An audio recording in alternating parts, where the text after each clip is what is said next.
देशभरात सरकारकडून वीज क्षेत्रात स्मार्ट मीटर बसवण्याची मोहीम जोरात सुरू आहे. मात्र अनेक तज्ज्ञ, सामाजिक कार्यकर्ते आणि नागरिकांनी यावर तीव्र प्रतिक्रिया नोंदवली आहे.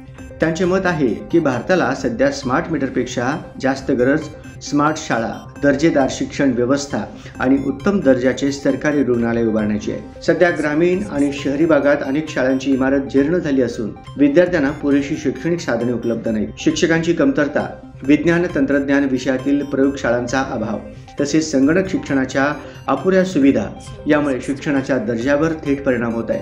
स्मार्ट इंडियाचा खरा पाया मजबूत करण्यासाठी शिक्षण व्यवस्थेत मूलभूत बदल गरजेचे असल्याचे शिक्षण तज्ज्ञांचे मत आहे. आरोग्य क्षेत्रातही गंभीर आव्हाने कायम आहेत. ग्रामीण भागात अद्ययावत रुग्णालय, प्रशिक्षित डॉक्टर्स आणि आवश्यक औषधोपचार सुविधा नसल्याने रुग्णांना मोठ्या शहरांकडे धाव घ्यावी लागते. जर सरकारी रुग्णालयांना आधुनिक सुविधा, यंत्रसामुग्री आणि पुरेसे आरोग्य कर्मचारी उपलब्ध झाले तर गरीब आणि मध्यमवर्गीय नागरिकांना मोठा दिलासा मिळेल. नागरिकांचा असा आरोप आहे की स्मार्ट मीटरवर मोठ्या प्रमाणात खर्च केला जातोय, पण त्याच खर्चातून देशात हजारो शाळा सुधारता येतील आणि रुग्णालयांमध्ये आवश्यक सुविधा उभारता येतील. वीज बिलं स्मार्ट पद्धतीने वसूल करण्यापेक्षा शिक्षण आणि आरोग्य व्यवस्था स्मार्ट करणे हा देशाच्या भविष्यासाठी जास्त महत्त्वाचा मुद्दा आहे, असे नागरिकांचे स्पष्ट मत आहे. सरकारकडून या मागण्यांवर गांभीर्याने विचार होईल का, हे पाहणे आता महत्त्वाचे ठरणार आहे.